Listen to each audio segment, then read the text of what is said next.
folks, my name's Savannah and you're watching Nerdy Cat 96.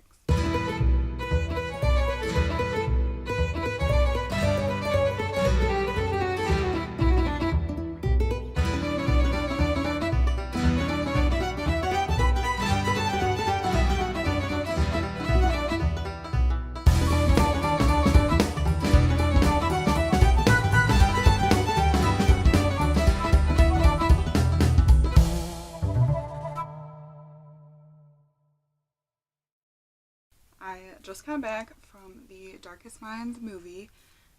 It was the last showing, I'm pretty sure, that my local theater was having of it.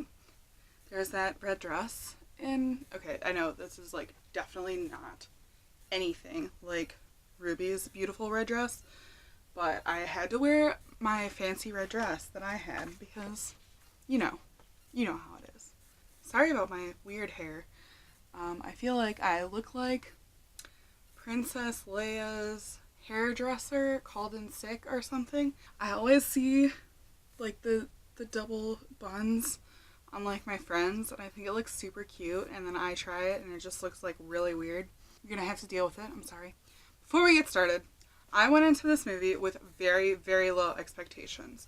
It was rated very low on Rotten Tomatoes, and there were a lot of YouTube videos that kept popping up in my feed saying, like, why the Darkest Minds movie wasn't successful. So yeah, my expectations were very, very low. But I really enjoyed the movie, and my best friend who I took with me hadn't read any of the books, and she also enjoyed the movie. So, I don't know, maybe it was just because we went in with low expectations, or because I'm, like, easy to please or something, but I thought it was really good. So, yeah. I mean, there were definitely some parts that I was like, what the F? For the most part, I was, like, very pleasantly surprised with how it turned out. Granted, it has been a while since I've read the books, so I might not have noticed as many things that were different, but I definitely know that there is tons of stuff that was pulled straight out of the book, and that really made me happy. I love when they pay attention to the small details, because that's what I care about. I know that's stupid. Like, I know, like, the major plot is all that I should really care about, but I love when they, like, just, like, throw you little things that were, like, in the book. Oh my goodness, the actors were great. I know there weren't, like, a huge amount of, like, big stars that have been in, like, a whole bunch of stuff, but, like, I thought that they were, like, so perfect. I always love Amanda Stenberg is always great. She was the main character, Maddie, in Everything. She was Rue from The Hunger Games. She's also going to be playing Star in The Hate U Give. So she's like the YA book to movie adaptation actress, and I am loving it. Love it. Lovening? Did I just say lovening? I am loving it. I thought that Mandy Moore was a great choice to play Kate. I mean, I don't picture actors usually when I read books. I just get, like, images in my head. And she definitely, like, fit the image that I had in my head. And I'm probably going to be saying that and repeating that a lot about a lot of the actors, because I thought that they were great.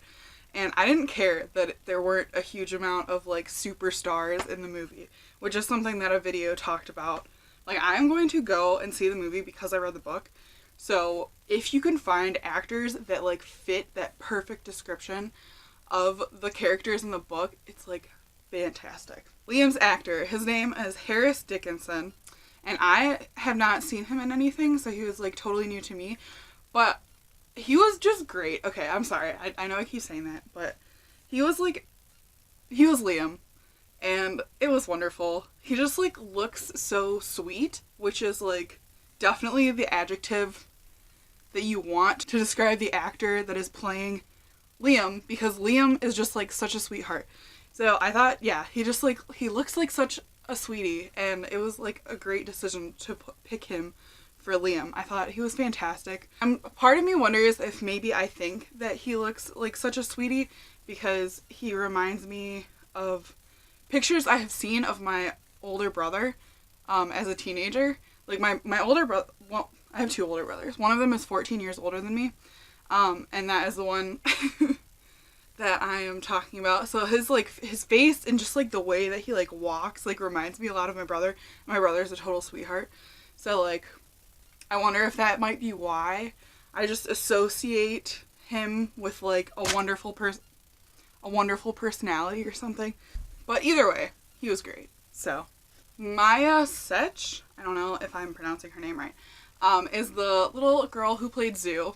And you would think that a role without any speaking lines would be like really hard to just like shine in, but she shone. Like her body language or something, just like you could just like feel her character. Like I was very endeared to her. She was just like so adorable and perfect for the role. Patrick Gibson is the actor who played Clancy, and he definitely had that like that great charisma that like cult leaders have, and it just worked so well. So my favorite actor / character in the movie by far was Chubbs, who was played by Skylan Brooks.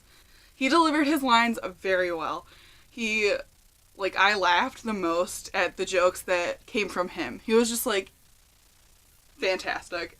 Definitely a great Chubbs. They did make Chubbs a green in the movie, and he was a blue in the books, but it worked because Chubbs is very smart, so like he works very well as a green. The only ones that I had known from previous things were Mandy Moore and Amanda Stenberg. So the rest of the people I was unfamiliar with. Chubbs was my favorite. Well, that is it for the surface stuff of the movie that I was going to talk about. Now, be getting into the nitty-gritty details. So if you haven't seen the movie, definitely go watch it. But if you haven't read the books, then do that first because they are fantastic, and you should definitely read them before watching the movie. But yeah, if you haven't seen the movie or read the books or whatever, then leave now. Overall, I did really enjoy the movie. It wasn't like the greatest thing ever, but it was pretty good. Like it was pretty, I mean, it was definitely very enjoyable. I had a good time. Alright, this is your last chance to leave. Just saying. Here we go. I'm going to start with things that were different from the books / also things that I thought that the movie didn't do very well. So not necessarily everything on this list is something that I think that the movie didn't do well. It's just a mixture of the two things because, yeah. So the whole eye color thing did not really bother me watching the movie because it had already been established in the trailer, so I already knew that they were going to have that thing going in. But not only that, I did think that it made it slightly easier for viewers, especially ones who hadn't read the books, to kind of understand what they were watching when the kids were using the powers. So I did think that was probably a good choice. Something I didn't really like. I definitely felt like the romance between Liam and Ruby was pretty rushed. I know that it's a movie, and so things have to move at a faster pace, but I felt like they could have spent a little bit more time developing that romance. Because when there's a part where Liam is like, because she had said, like, oh, I'm afraid to, like, touch people, or whatever, and then Liam's just like, so is that why you didn't kiss me? And I was just like, well, maybe it's because she just freaking met you, you psycho. Like, that's the thought that ran through my head when I saw that scene. I felt like it could have taken a little bit slower. The romance was definitely developed better in the books. So, that was one thing that I was like, ugh. To be entirely honest, the big action scene at the end could have been taken directly out of the books, or it could have been totally different, and I don't remember at all. So, yeah, I'm not entirely sure all the details of what happened at East River at the end. Like, after we all realized that Clancy is a sociopath, whether or not it was based on the book did not really bother me. I will say, I do remember that Zoo had already left the camp before we found out that Clancy was a big evil baddie. She had already left with her cousin's group. So, it definitely bothered me a little bit that Liam was just like, oh yeah, Zoo's fine. I sent her off with this like rando group of kids. Liam would not have done that. Liam would have made sure to be the one in charge of keeping her safe. Like, that was something that had bothered all of them when Zoo left. It wasn't a huge deal. Also, I know that Chubbs got shot, not like almost burned to death. So I know that that is another thing that they changed about like the climax, but I don't remember who he got shot by, so it didn't really bother me that much. One thing I do remember in the book, when Ruby was first singled out as an orange or red, because they had developed that frequency that hit oranges and reds a lot harder than the greens, yellows, and blues. Oh, by the way, gold? Like, what was the point of that? I mean, it doesn't really bother me that much, I guess, but like, I just didn't understand. Like, they called them yellows, and then they just called them golds in the movie, and I was like, why? To save like 1 second? Or one syllable? Like, what was the point? Oh yeah, so in the movie, they acted like it was the people at the camps who had developed that. But I know in the book, it was the Children's League who had created those special frequencies to single them out and to kind of like rescue or acquire for themselves oranges and reds, like the rare and more powerful kids. The camps still didn't know about those frequencies. So I know that that was something that they changed in the movie. It wasn't a huge deal though. It was like, I guess, a rather small detail. Did Liam and Chubbs and Zoo actually take Ruby to her parents' house in the book? I do not remember that.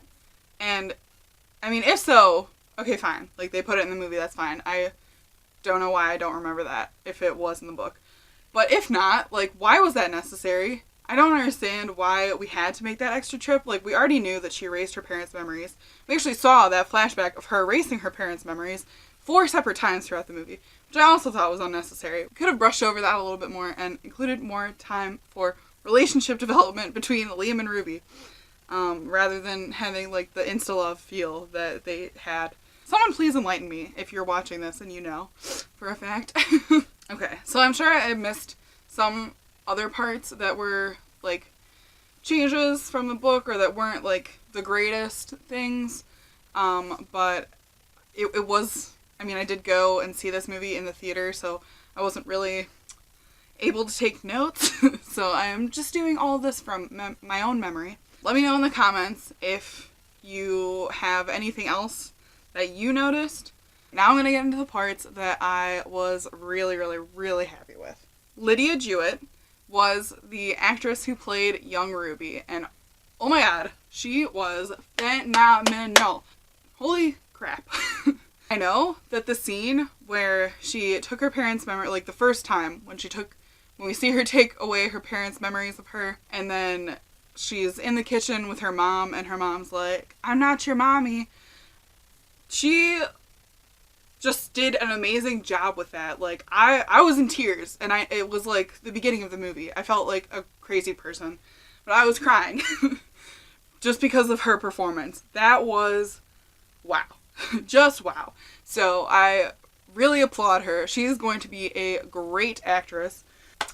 Ruby and Zoo having their girl time at the abandoned store, that was amazing. I love the music too. I really liked most of the music for this movie. But that whole montage was just so adorable. And the red dress. I don't know why.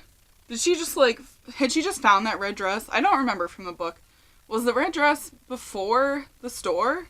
Because Zoo did give her the red dress before the store, but for some reason I had thought that she found that red dress for Ruby in the store. But it was like she just like randomly had this red dress that would have been way too big on her that perfectly fit Ruby before she even met Ruby. Regardless, that was just so cute. I love Ruby and Zoo's friendship across both platforms of the story. Thurmond was exactly like I had pictured it. And so was East River, honestly. East River definitely had that cult feel that it had in the book. And that was just so well done. It looked like a commune. Like, I guess that kind of is what it is. And Thurmond definitely felt like a concentration camp. They were both, like, literally the exact images that I had in my mind. Like, I know I was saying, like, oh, this actor is perfect, but, like, it wasn't like I had, like, you know, literally visualized their face as, like, the characters while I was reading the story. But, like, Thurmond and East River, like, that is exactly what I visualized when I read the books. So, I thought that the set was phenomenal. Wow. Now I'm using that word a lot. I did not know that green peppers were just baby red peppers. But you learn something new every day. Fun facts about vegetables. I thought that Ruby's ability was portrayed very well in the movie. How she would just touch people and, like, speak to them, because that is what she did in the book. And then they would just be like, I am an asshole. That was great. I don't remember if she said that specific thing in the book, but I thought that that was a great line. As I mentioned before, there were so many small things that they included in the movie that were, like, homages to little things in the book. Like, Watership Down was in there. Chubb's book reviews as messages to his parents was in there.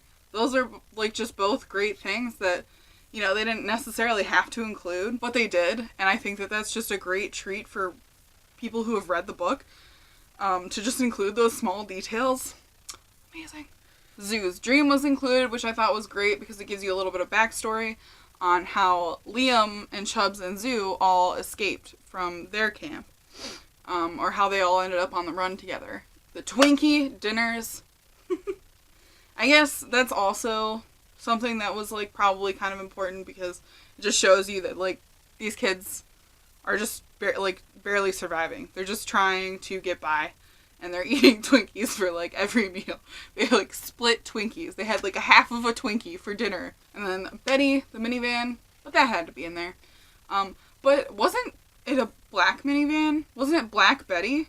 Because, like, they made it a cleaning van in the movie, and I thought that it had been a black minivan. I don't know. Maybe they did. They wanted to make the vehicle even more conspicuous, because a black minivan, you would think, wouldn't be super, like, noticeable, or wouldn't stand out very much.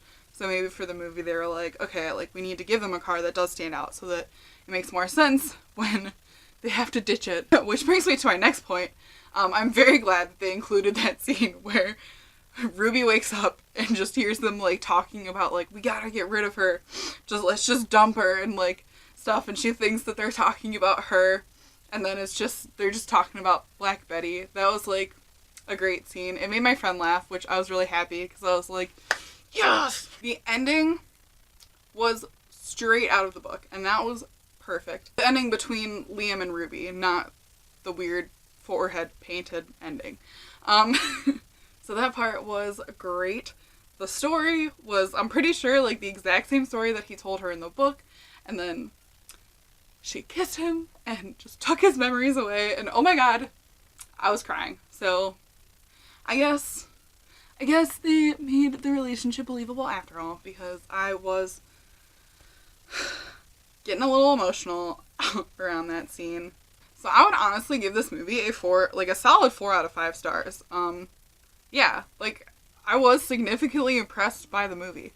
I did not think that it was nearly as, like, bad as, like, all these, like, critics, I guess, or whatever, have seemed to think that it was. But it might have, like I said earlier, it might have been because my expectations were so low. But I don't know. I really liked it. And my friend thought it was cool, too. So, but we both had low expectations, so I don't know. Anyway, that is all I really have to say about that. Thank you so much for watching this video. If you enjoy my content, please subscribe, and yeah, I make videos every Wednesday. If you want to follow me on Twitter, my username is @nerdycat1996. If you want to check out my Instagram, it's just nerdycat96, just like the YouTube channel name. If you want to check out my Goodreads, I will leave a link in the description. Hopefully, the cats and I see you next week, but probably a few more times this week. Thank you for watching. Goodbye!